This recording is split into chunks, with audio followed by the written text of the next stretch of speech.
दोस्तों आपका स्वागत है फिर से एक नए ब्लॉग में। आज फिर से हम पहुंच चुके हैं उत्तर प्रदेश के संभल शहर। संभल शहर के अंदर दोस्तों मौजूद है तोते मैना की कब्र, जिसके बारे में आज जिक्र करेंगे और आपको बताएंगे तोते मैना की कब्र का रहस्य। दोस्तों इससे पहले हम जान लेते हैं संभल शहर का क्या हिस्ट्री है, क्या इतिहास है। संभल शहर के बारे में मैं थोड़ा जिक्र आपको कर देता हूं। उससे पहले ये जो रास्ता जा रहा है दोस्तों, ये तोता मैना की कब्र पे को जा रहा है, जो क्या लगभग संभल से 6 किलोमीटर की दूरी पर स्थित है।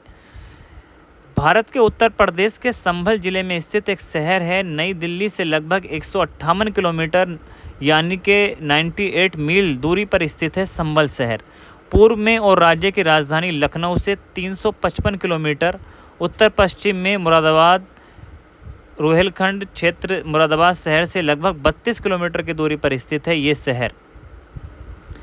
तो दोस्तों आज इस शहर के बारे में जिक्र करने वाले हैं, फिर उसके बाद बताएंगे आपको तोते मैना की कब्र के बारे में। संभल या यह नाम शंभू से लिया गया है, जो हिंदू भगवान शिव का एक विशेषण है। यह एक प्राचीन बस्ती है जो प्राचीन काल में पंचाल साम्राज्य और मौर्य साम्राज्य के अंतर्गत आती थी। ऐसा कहा जाता है कि इसका उल्लेख टॉलमी के तालिकाओं से भी किया गया है। संभल की पहचान संभाला से की जाती है, जो कि एक गांव का जिसका उल्लेख हिंदू पुराणों में वैष्णु के अगले अवतार कल्की के जन्म स्थान के रूप में किया गया है। यह शहर श्री कल्की वैष्णु मंदिर का भी घर है।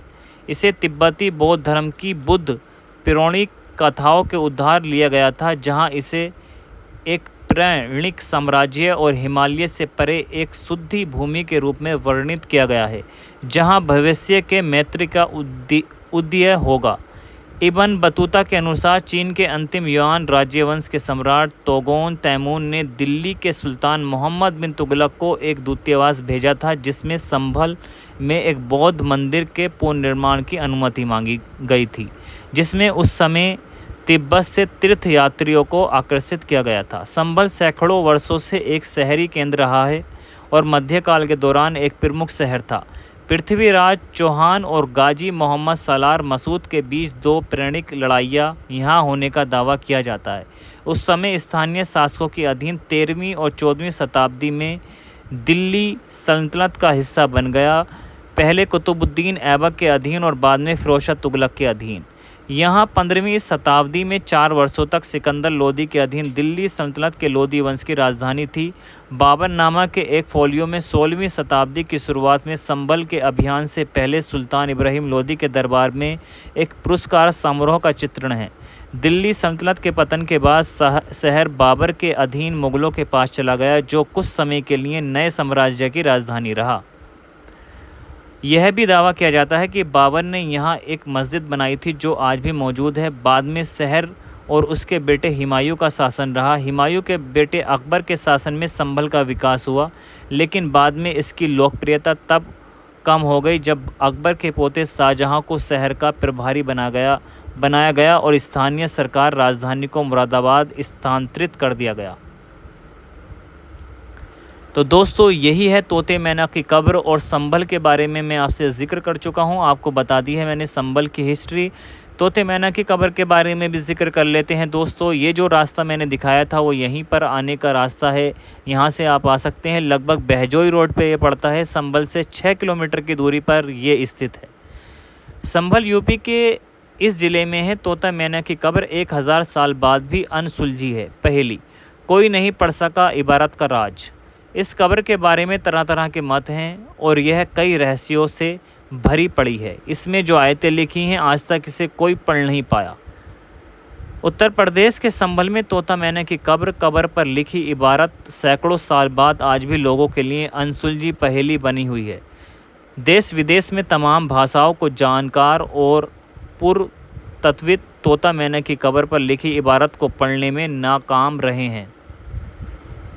संभल में तोता मैना की यह रहस्यमय कब्र शहर की आबादी से लगभग 6 किलोमीटर दूर बीहड़ जंगल में बनी हुई है। यह रहस्यमय कब्र 1000 साल से भी अधिक पुरानी बताई जाती है। कब्र के दोनों ओर उर्दू, फारसी और अरबी से मिलती जुलती भाषाओं में कुछ लिखा हुआ है। इस कब्र का राज जानने के लिए देश विदेश के अरबी, फारसी, उर्दू, देवनागरी और तमाम भाषाओं के जानकार कब्र पर लिखी भाषा को पढ़ने की कोशिश कर चुके हैं लेकिन नाकाम रहे हैं। किसी आकूत खजाने का राज। स्थानीय निवासी इलाके के लोगों का मानना है कि इस रहस्य में कब्र पर लिखी इबारत में इलाके में दबे किसी आकूत खजाने का राज छिपा है। इसलिए आर्जक तत्वों द्वारा तोता मैना की इस कब्र को कई बार तोड़ने की नाकाम कोशिश भी की गई। पृथ्वीराज चौहान से जुड़ी है कब्र की कहानी। संभल में तोता मैना की इस रहस्य कब्र को लेकर तमाम किस्से कहानियां मशहूर हैं। इसको लेकर कुछ इतिहासकारों का मानना है कि संभल इलाके में जब राजपूत राजा पृथ्वीराज चौहान की राजधानी हुआ करती थी, उसी दौरान पृथ्वीराज चौहान तोता मैना के जोड़े के आपसी प्रेम से बेहद प्रभावित थे।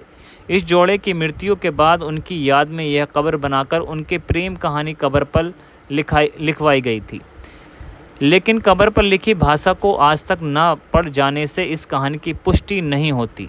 1000 साल से भी ज़्यादा पुरानी है कब्र। दरअसल उत्तर प्रदेश का संभल एक ऐतिहासिक इतिहास अपने आप में समेटे हुए है। आर्कियोलॉजिकल सर्वे ऑफ इंडिया को आज भी हजारों वर्ष पुरानी ऐतिहासिक महत्व की तमाम मूर्तियाँ, त्राम, फलक आदि मिलते रहते हैं, जिनमें राजपूत राजाओं और आराध्य देवी चतुर्भुज महर्षि मर्दिनी की मूर्ति, त्राम युगीन शस्त्र सैनिकों की प्रतिमा और पुरानी मुद्राओं के सिक्के आदि समेत तमाम पूरा विशेष शामिल है। प्रख्यात पुरातत्वविद अतुल मिश्रा ने बताया कि संभल इलाके से मिले अवशेषों का इतिहास तो मिलता है, लेकिन 1000 साल से पुरानी तोता मैना की कब्र की जानकारी आज भी इतिहासकारों और आर्कियोलॉजिकल सर्वे ऑफ इंडिया के लिए अनसुलझी पहेली बनी हुई है। हर कोई तोते मैना की कब्र का राज जानना चाहता है। तो दोस्तों, ये है तोते मैना की कब्र पर लिखे हुए उर्दू, फारसी, अरबी में कुछ शब्द। कहा जाता है कि आज तक कोई भी विद्वान दुनिया के अंदर इन शब्दों को नहीं पढ़ पाया है। देश से ही नहीं बल्कि विदेश से भी, England, German, France, Italy, America से भी बहुत सारे लोग इन शब्दों को पढ़ने के लिए आ चुके हैं। तरह तरह की भाषाओं वाले बहुत बड़े ज्ञानी इन शब्दों को पढ़ना चाहते हैं लेकिन पढ़ नहीं पाते हैं। ऐसा कहा जाता है कि जो भी व्यक्ति इन शब्दों को पढ़ लेगा तो उसको संभल के अंदर खजाने का पता चल जाएगा। इसी से लगभग 15 से 20 मीटर की दूरी पर स्थित है। डाकुओं के कुएं के नाम से वो कुआं जाना जाता है। कहा जाता है कि उसी कुएं के अंदर खजाना छिपा हुआ है, लेकिन ये जो शब्द हैं ये कोई भी व्यक्ति नहीं पढ़ पाता है। इसके अंदर उर्दू, फारसी, कई सारी लैंग्वेजों का यूज़ किया गया है। उल्टी लैंग्वेज इस पे लिखी गई है भाषा। कहा जाता है कि जैसे हम शब्द पढ़ते हैं, जो हमारे शब्द हम पढ़ चुके होते हैं वो खुद व खुद अपने आप ही मिटते रहते हैं पीछे से। जैसे ही हम आगे बढ़ेंगे तो पीछे के शब्द मिट जाएंगे, जब हम पीछे के शब्द पढ़ेंगे तो आगे के मिट जाएंगे। यानी कि कोई भी व्यक्ति पूरे शब्द को पढ़ नहीं पाता है।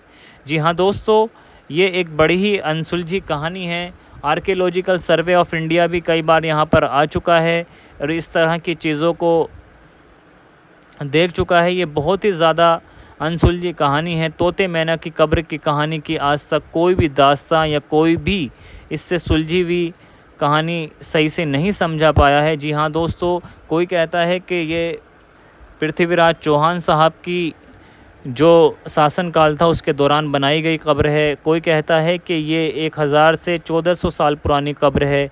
कोई कहता है कि इस पे जो लिखे शब्द हैं दोस्तों वो ये बयां करते हैं कि जो भी इन शब्दों को पढ़ लेगा वो दुनिया का सबसे अमीर इंसान कहलाएगा, क्योंकि करोड़ों खरबों की तादाद में कहीं ख़जाना दबा हुआ है और जो इन शब्दों को पढ़ लेगा वो ख़जाना उसको मिल जाएगा। जी हाँ दोस्तों, अगर आप यहाँ पर आना चाहते हैं तो आपको आना पड़ेगा संभल शहर, और संभल शहर से लगभग 6 किलोमीटर की दूरी पर स्थित है ये जगह तोते मैना की कब्र। इसी के पास में स्थित है संभल की ईदगाह। जी हाँ दोस्तों, अगर यहाँ पर आप आना चाहते हैं तो आपको किसी से भी मालूम करना होगा कि संभल की ईदगाह कहाँ पर है, वो आपको बता देगा। ये ईदगाह बहजोई रोड पर पड़ती है। थोड़ा रोड से अंदर की तरफ जा कर के 1 किलोमीटर आपको अंदर की तरफ जाना पड़ेगा। दोस्तों, एक चीज़ और मैं जानकारी देना चाहता हूँ अपने YouTube चैनल के माध्यम से। दोस्तों, अगर यहाँ पर आप जाना चाहते हैं तो अकेले बिल्कुल नहीं जाएं यहाँ पर। जी हाँ दोस्तों, क्योंकि यहाँ पर जंगल है और जंगल में जाना सिंगल व्यक्ति का सही नहीं है, लगभग 2 से 3 आदमियों को जाना यहाँ पर ज़रूरी है। तो दोस्तों इस तरह के हम ब्लॉग बनाते रहते हैं और अपने वीडियो में आपको नई नई तरह की चीज़ें दिखाते रहते हैं हिस्ट्री से रिलेटेड। तो जिस तरह से हम वीडियो में मेहनत करते हैं दोस्तों, उसी तरह से प्लीज़ आप भी हमारे चैनल को सब्सक्राइब करते रहिए और वीडियो को लाइक करते रहिए और हमें अपना जो प्यार है वो देते रहिए यूट्यूब चैनल के माध्यम से। दोस्तों बहुत ही ज़्यादा अच्छी चीज़ें हम आपको आगे भी दिखाएंगे और अगर हम आपको हिस्ट्री से रिलेटेड बहुत सारी चीज़ें आगे भी दिखाएंगे। आगरा हम पूरा तरह से कवर कर चुके हैं, आगरा के जो हिस्टोरिकल प्लेसेस थे हमने वो भी दिखा दिए। दिल्ली में मोस्टली प्लेसेस को हम कवर कर चुके हैं और भी बहुत सारी चीज़ें हम आपको दिखाने वाले हैं, जैसे मध्य प्रदेश हम जाएंगे और इसके अलावा राजस्थान के अंदर जितने भी किले हैं वो भी आपको दिखाएंगे। और उसके अलावा जहाँ पर भी हमारी हिस्ट्री से रिलेटेड चीज़ें हैं वो हम इस ब्लॉग में आपको ज़रूर दिखाएंगे। तो दोस्तों उम्मीद करता हूँ ये ब्लॉग आपको पसंद आया होगा। पसंद आया हो तो वीडियो को लाइक करना बिल्कुल ना भूलें और चैनल को सब्सक्राइब करें।